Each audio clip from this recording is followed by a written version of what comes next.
और चलिए fresh and fast की शुरुआत करते एक बड़ी खबर के साथ। दिल्ली के सीएम अरविंद केजरीवाल की मुश्किलों में लगातार इजाफा होता हुआ दिख रहा है। दिल्ली शराब नीति घोटाला मामले में सीएम केजरीवाल की बढ़ गई है मुसीबत, क्योंकि सीएम केजरीवाल की आज राउज एवेन्यू कोर्ट में सुबह 10 बजे पेशी होनी है। ईडी की शिकायत के बाद कोर्ट ने केजरीवाल को समन भेजा था। ईडी ने अदालत में कहा कि वो शराब घोटाला मामले में दिल्ली के मुख्यमंत्री अरविंद केजरीवाल को 5 बार समन भेज चुकी है और सीएम केजरीवाल अब तक जांच एजेंसी के सामने पेश नहीं हुए। इस मामले में एजेंसी 19 फरवरी को पेश होने के लिए केजरीवाल को समन भेज चुकी है। तो अब केजरीवाल की मुसीबतें बढ़ती हुई नजर आ रही हैं। कोर्ट ने समन भेजा है और अरविंद केजरीवाल को पेश होना है। ईडी की शिकायत के बाद कोर्ट ने केजरीवाल को ये समन भेजा था। शराब नीति घोटाला का ये मामला, जिसमें पहले से ही कई करीबी दिल्ली के सीएम अरविंद केजरीवाल के पहले ही सलाखों के पीछे हैं और अब मुख्यमंत्री अरविंद केजरीवाल को 5 बार समन भेज चुकी ईडी की टीम, क्योंकि अभी तक जांच एजेंसी के सामने वो पेश नहीं हुए। इसके बाद कोर्ट के निर्देश के बाद अब उन्हें पेश होना है। तो ये बड़ी जानकारी आज सुबह 10 बजे राउज एवेन्यू कोर्ट में अरविंद केजरीवाल की पेशी है। और इससे पहले अरविंद केजरीवाल बार बार कह चुके हैं कि बीजेपी चाहती है कि उनकी गिरफ्तारी हो।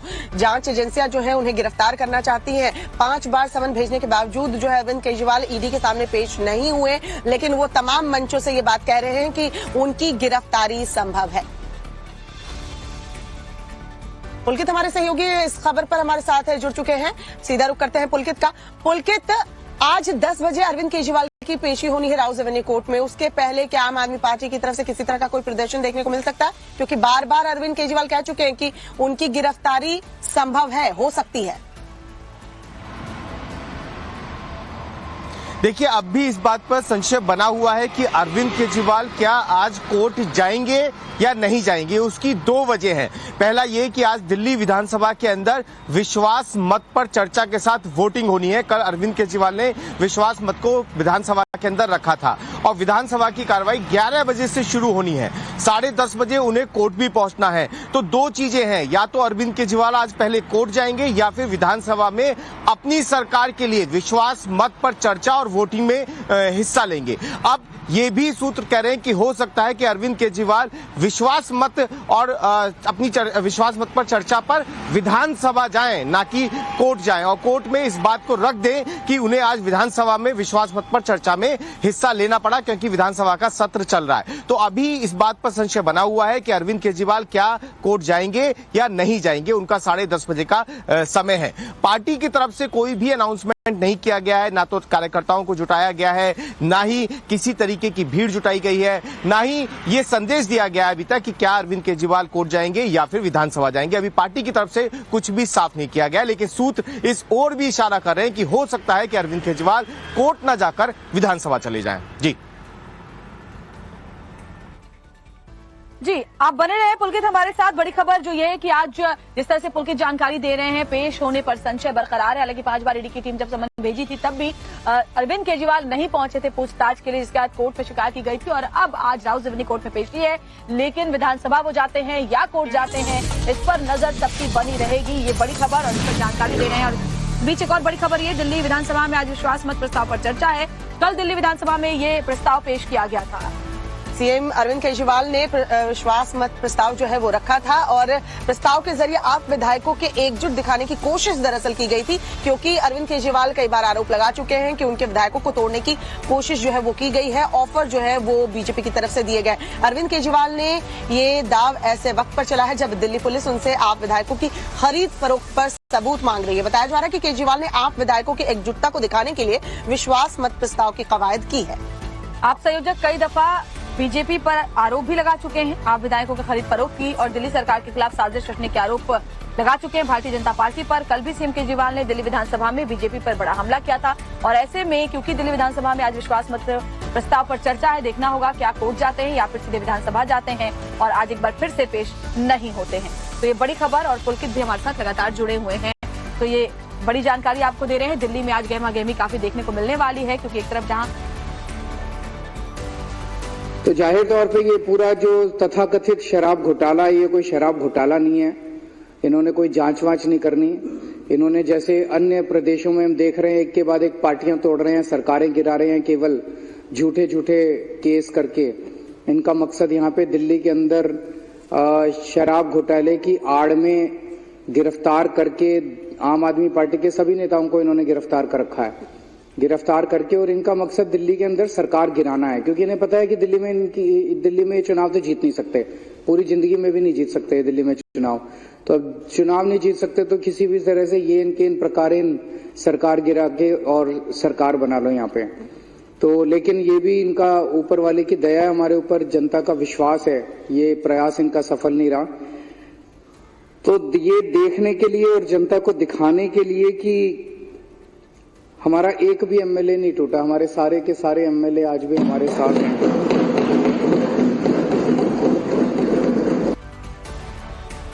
तो दिल्ली के मुख्यमंत्री अरविंद केजरीवाल ने विश्वास मत प्रस्ताव जो है वो विधानसभा में पेश किया है, लेकिन इसको लेकर अब बीजेपी हमलावर है। बीजेपी के नेता मनजिंदर सिंह सिरसा ने बड़ा सवाल जो है वो अरविंद केजरीवाल के ऊपर खड़ा किया है। मनजिंदर सिंह सिरसा ने कहा है कि केजरीवाल को अपने ही विधायकों पर विश्वास नहीं है।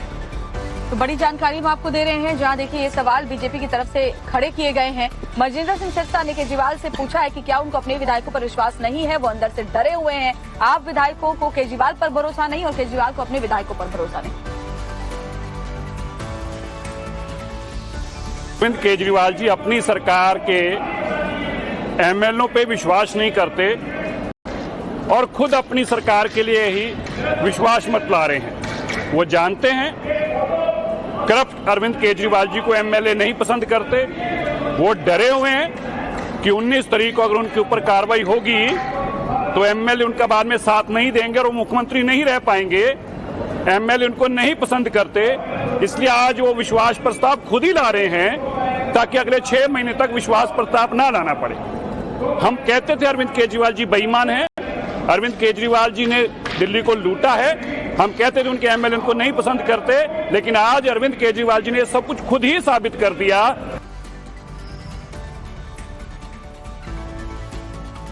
तो पुलकित नागर हमारे साथ लगातार बने हुए। पुलकित, आम आदमी पार्टी अरविंद केजरीवाल जहां बीजेपी पर सवाल उठाती है, वहीं बीजेपी का भी ये कहना है कि अरविंद केजरीवाल को तो अपने विधायकों पर ही भरोसा नहीं है, इसीलिए तो विश्वास मत पर की बात उन्होंने पेश की। और साथ ही सबसे अहम सवाल ये भी है कि क्या जानबूझकर ऐसा किया गया है ताकि पेशी से अरविंद केजरीवाल बच सके। आज देखिए, अरविंद केजरीवाल लगातार ये आरोप लगा रहे हैं, जो बात सिरसा कह रहे हैं कि उनके विधायक उन्हें पसंद नहीं करते, उससे ठीक विपरीत बात अरविंद केजरीवाल कह रहे हैं कि उनके विधायकों से संपर्क साधने की कोशिश लगातार होती है, उनके विधायकों को लालच दिया जाता है, उनके विधायकों से बात करने के लिए लोग भेजे जाते हैं उनके पास में। और ऐसे 2 विधायकों ने अरविंद केजरीवाल को शिकायत की, ये बात अरविंद केजरीवाल कह रहे हैं। और 25-25 करोड़ रुपए का ऑफर दिया और 21 विधायक ऐसे थे जिनसे संपर्क लगातार साधा जा रहा था। अब सिरसा ये बात कह रहे हैं कि उनके विधायक उन्हें पसंद नहीं करते हैं, ये बात उनके पास तक पहुंची है। तो कहीं ना कहीं विधायकों को लेकर दिल्ली में और सरकार को लेकर दिल्ली में राजनीति लगातार हो रही है। और अरविंद केजरीवाल ने कल जब ये बात ट्वीट की कि वो विश्वास मत सदन के अंदर रखेंगे, तो सबसे पहला सवाल यही उठा कि विश्वास मत की जरूरत क्यों आन पड़ी, क्या विपक्ष ने अविश्वास प्रस्ताव सदन के अंदर रखा, उस पर चर्चा की मांग की, ऐसा कुछ नहीं हुआ। लेकिन विश्वास मत खुद अरविंद केजरीवाल ने ट्वीट किया और ये कहा कि वो विश्वास मत पर चर्चा कराते हुए विश्वास मत दोबारा से हासिल करेंगे। टेक्निकली अगर इसे समझे तो एक बार विश्वास मत हासिल करने के बाद 6 महीने तक सरकार को दोबारा से सदन में विश्वास मत हासिल करने की जरूरत नहीं होती है। तो एक ये भी बात मानी जा रही है कि कहीं ना कहीं 6 महीने तक सरकार को और स्ट्रांग करने की कोशिश अरविंद केजरीवाल मैसेज के जरिए देना चाहते हैं और साथ ही अपनी उस बात को स्ट्रांग करना चाहते हैं जिसमें वो लगातार बीजेपी पर आरोप लगाते रहते हैं। जी पुलकित, बहुत बहुत शुक्रिया तमाम जानकारी के लिए। तो पुलकित हमारे सहयोगी जो बता रहे थे कि किस तरीके से देखे विश्वास मत प्रस्ताव लाकर अरविंद केजरीवाल ने अपना दाव जो है वो चल दिया है।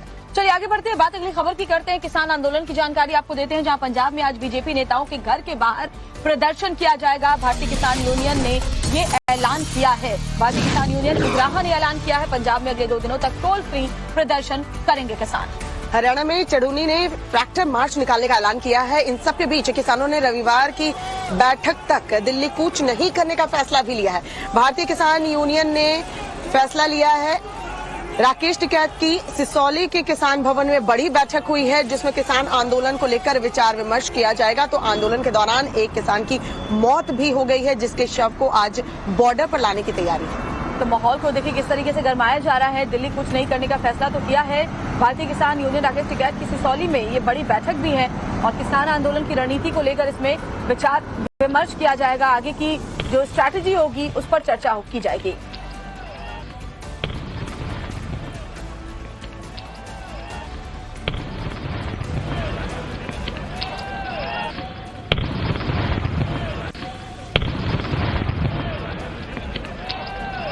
और देखिए, जिस बात का डर था वही हुआ। किसान आंदोलन में खालिस्तानियों के समर्थन में जो है नारेबाजी हुई है। वीडियो एक तेजी से वायरल हो रहा है जिसमें किसान आंदोलन के बीच से देखिए प्रदर्शनकारी जो है वो खालिस्तानी नारे लगाते हुए देखे गए हैं। हरियाणा पुलिस ने ट्वीट किया है ये वीडियो। भीड़ में भिंडरावाला के पोस्टर भी नजर आए हैं। अलर्ट मोड पर अब सुरक्षा एजेंसियां हैं, क्योंकि पहले ये बात हरियाणा पुलिस की तरफ से साफ कही गई थी कि किसानों की आड़ में कुछ उपद्रवी जो है सामाजिक तत्व हैं, वो माहौल को खराब करने की कोशिश कर रहे हैं। और ऐसे में ये वीडियो इस बात की तस्दीक भी करता हुआ नजर आता है।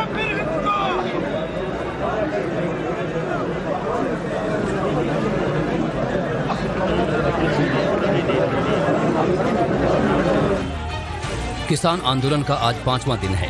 आज किसानों का एक संगठन पंजाब में टोल प्लाजा फ्री कराने वाला है, तो वहीं हरियाणा में किसान नेता गुरनाम सिंह चढ़ूरी ने ट्रैक्टर मार्च निकालने का फैसला किया है।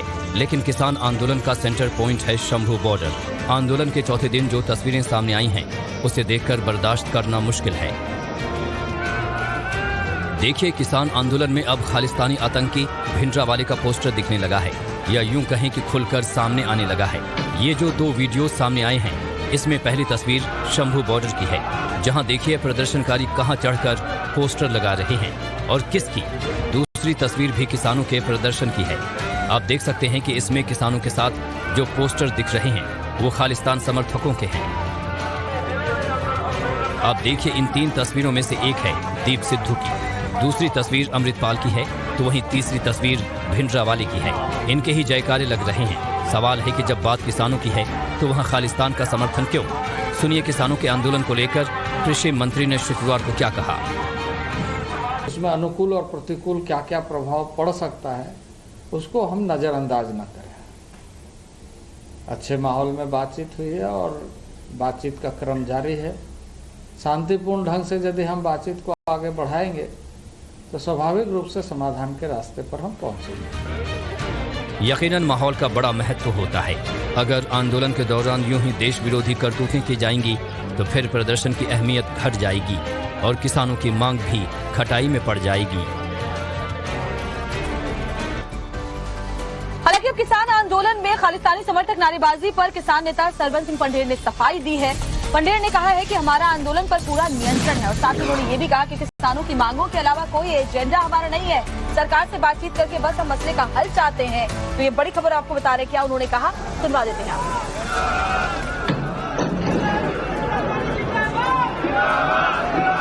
देखिए, हमारा आंदोलन के ऊपर पूरा नियंत्रण है।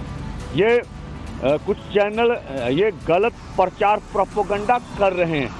हमारा किसान मजदूर की मांग के अलावा कोई और एजेंडा है ही नहीं, तो उसको जबरदस्ती हमें बदनाम करने के लिए बोला जा रहा है। ऐसा बिल्कुल नहीं। हमारा नियंत्रण है पूरी तरह अपने आंदोलन के ऊपर और हम सरकार से वार्ता के माध्यम से अपनी बात को रखकर मसलों का हल चाहते हैं। हाँ, अगर सरकार जानबूझकर हमारी मांगे नहीं मानेगी तो फिर उसके आगे बढ़ना या आंदोलन को आगे लेके जाना ये हमारी मजबूरी होगी, शौक नहीं होगा। तो कहा जाता है कि पार्किंग में ही अपनी गाड़ियों को खड़ी करें, क्योंकि पार्किंग में हमें लगता है कि हमारी गाड़ियां जो है सुरक्षित है। लेकिन क्या ऐसा है? ऐसा नहीं है, क्योंकि एक तस्वीर ऐसी मुंबई से सामने आई है जो बताती है कि अगर हम सुकून से अपनी गाड़ी को पार्किंग में खड़ी करके ये सोच रहे हैं कि सब कुछ सुरक्षित है, तो मुंबई वालों के साथ कल ऐसा नहीं हुआ। क्यों? देखिए रिपोर्ट में। भयंकर आग धधक रही है। कई फीट ऊंची आग और धुएं का गुबार भी उठता हुआ नजर आ रहा है। दिल दहला देने वाले अग्निकांड की ये तस्वीरें मुंबई से सामने आई हैं, जहां बोरीवली इलाके में बनी एक पार्किंग में अचानक आग लग गई तो आसपास के इलाकों में हड़कंप मच गया, क्योंकि कुछ सेकंड्स के अंदर ही इस आग ने करीब 22 बाइक और स्कूटी को अपनी आगोश में ले लिया और सभी को फूंकना शुरू कर दिया। ये आग कितनी भयावह रही होगी, इसका अंदाजा आप सामने आई तस्वीरों को देखकर साफ तौर पर लगा सकते हैं, जहां आपको गाड़ियों से उठती आग और धुएं का कई फीट ऊंचा गुबार साफ तौर पर नजर आ जाएगा। आसपास लोगों की भीड़ जमा है। कोई अपने फोन से वीडियो बनाने में लगा है तो कोई टकटकी लगाकर अपने वाहन को जलते हुए देख रहा है।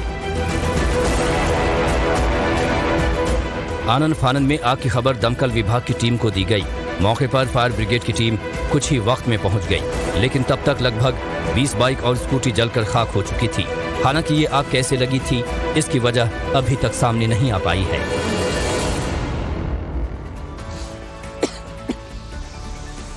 खबर जो है कांग्रेस से जुड़ी हुई आ रही है। कांग्रेस के अकाउंट फ्रीज मामले में सियासी पारा चढ़ा हुआ है। इसके विरोध में देश भर के आईटी कार्यालय में आज 11 बजे कांग्रेस कार्यकर्ता प्रदर्शन करने वाले हैं। ये विरोध प्रदर्शन कांग्रेस के बैंक अकाउंट फ्रीज किए जाने के जवाब में किया जाएगा। सूत्रों के मुताबिक कांग्रेस के खाते नहीं बल्कि 115 करोड़ रुपए का टैक्स बकाये की रकम को फ्रीज किया गया था। आपको बता दें, कांग्रेस के खिलाफ यह कदम उठाकर करारा झटका दिया गया है। कांग्रेस ने इस कार्रवाई की कड़ी निंदा की है और इसे विपक्ष को दबाने और लोकतंत्र को कुचलने का एकमात्र इरादे से राजनीति से प्रेरित कदम बताया है। तो बड़ी जानकारी, आज देश भर के आईटी कार्यालय में 11 बजे कांग्रेसी कार्यकर्ता प्रदर्शन करने वाले हैं।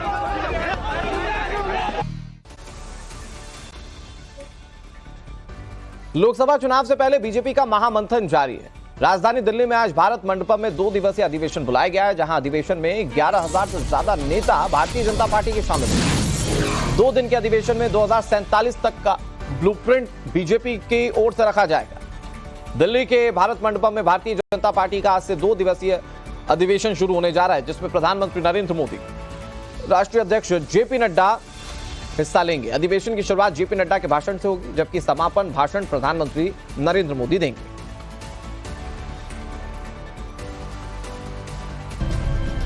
लोकसभा चुनाव में अब ज्यादा वक्त नहीं बचा है। सभी पार्टियों ने जोर शोर से चुनाव प्रचार शुरू कर दिया है। बीजेपी की तरफ से खुद पीएम मोदी एक्शन मोड में नजर आ रहे हैं। बीजेपी का 2 दिवसीय राष्ट्रीय अधिवेशन 17 और 18 फरवरी यानी आज और कल दिल्ली के भारत मंडपम में होगा। बीजेपी नेताओं और कार्यकर्ताओं में जोश भरने और 370 सीटों के लक्ष्य को हासिल करने के लिए खुद पीएम मोदी जीत का मंत्र देंगे। इस वक्त मैं प्रगति मैदान में मौजूद हूँ, भारत मंडपम में, जहां मैं आपको दिखाना चाहूंगा। देखिए किस तरीके से 2 दिवसीय राष्ट्रीय अधिवेशन को लेकर के जो तैयारियां की गई है, ये मैं आपको दिखा रहा हूँ कि देखिए एक एग्जीबिशन लगाया गया है, जहां पे वो तमाम जो देखिए कि किस तरीके से वो तमाम वो पहलू लगाए गए हैं जो बीजेपी के 10 सालों का, यानी कि मोदी सरकार के जो 10 सालों के जो प्रमुख बातें रही हैं, जो उनकी अचीवमेंट रही है, उनका एग्जीबिशन के तौर पर लगाया गया है। जहां आप देख सकते हैं किस तरीके से सामने माँ भारती तुझे सलाम का एक बड़ा पोस्टर लगाया गया है, जहां पंडित दीनदयाल उपाध्याय और श्यामा प्रसाद मुखर्जी की भी इसमें तस्वीर लगाई गई है। और वहीं दूसरी तरफ मैं दिखाना, देखिए पूरा ये जो आप देख रही जो एग्जीबिशन लगा हुआ है, जो प्रदर्शनी के तौर पे, ये पूरे प्रदर्शनी जो प्रधानमंत्री मोदी के 10 साल का जो कार्यकाल है, उन कार्यकाल के जो उनके अचीवमेंट रहे हैं, उनको भी इस प्रदर्शनी में लगाया गया है। इस अधिवेशन की शुरुआत बीजेपी अध्यक्ष जेपी नड्डा के संबोधन से होगी और समापन पीएम मोदी के संबोधन से। चुनावी प्रचार की रूपरेखा तय करने और सामूहिक रूप से संदेश देने के लिए देश भर से करीब 11,500 बीजेपी नेता इस बैठक में हिस्सा लेने पहुंच रहे हैं, जिसमें पार्टी के राष्ट्रीय पदाधिकारी, पार्टी के सांसद, पार्टी के पूर्व सांसद, विधायक, सभी राज्यों के प्रदेश अध्यक्ष, देश के सभी जिलों के अध्यक्ष, सभी पंचायतों के अध्यक्ष, मेयर और डिप्टी मेयर शामिल होंगे। सूत्रों के मुताबिक अधिवेशन में एक प्रस्ताव राजनीतिक हो सकता है और दूसरा प्रस्ताव आर्थिक, सामाजिक और राम मंदिर से संबंधित विषय पर आधारित हो सकता है। और आंध्र प्रदेश के विशाखापट्टनम में आने वाले दिनों में कुछ ऐसा होने वाला है जिसकी कल्पना दुनिया के बड़े बड़े देश भी नहीं कर पाएंगे। दरअसल विशाखापट्टनम में एक दूसरे के खिलाफ रहने वाले रूस और अमेरिका के सैनिक मिलकर एक साथ ट्रेनिंग करेंगे। लेकिन ये हो कैसे पाएगा, ये कैसे संभव हो रहा है, आपको दिखाते हैं हमारी रिपोर्ट में।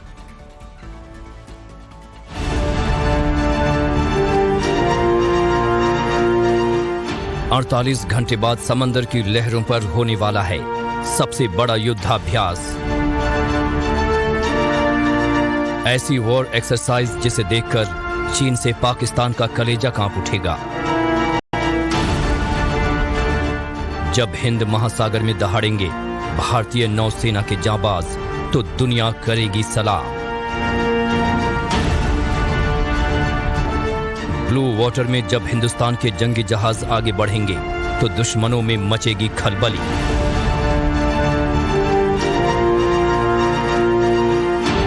ये तैयारी है भारत के ईस्टर्न नेवल कमांड यानी विशाखापट्टनम में होने जा रहे युद्धाभ्यास कार्यक्रम मिलन 2024 की, जिसमें 50 से अधिक देशों की नौसेना हिस्सा ले रही है। दुनिया में भले ही अमेरिका और रूस एक दूसरे के खिलाफ खड़े हों, लेकिन भारत की डिप्लोमेसी ऐसी है कि मिलन 2024 में अमेरिका और रूस की नौसेना भी एक साथ दिखेंगी। 19 से 27 फरवरी तक इंडियन नेवी के इस युद्धाभ्यास में कई जंगी जहाज अपनी मारक क्षमता का प्रदर्शन करेंगे। समंदर में ड्रैगन की दादागिरी को देखते हुए ये युद्धाभ्यास काफी अहम माना जा रहा है। हिंद महासागर में भारत की समुद्री श्रेष्ठता को दिखाने और समुद्री सुरक्षा के लिए काफी महत्वपूर्ण है। सिर्फ यही नहीं, पिछले कुछ महीनों में अरब सागर में समुद्री लुटेरों के खिलाफ जिस तरह से भारतीय नौसेना ने अपनी काबिलियत और दबदबे का लोहा मनवाया है, उसे देखते हुए भी मिलन 2024 को काफी महत्वपूर्ण माना जा रहा है।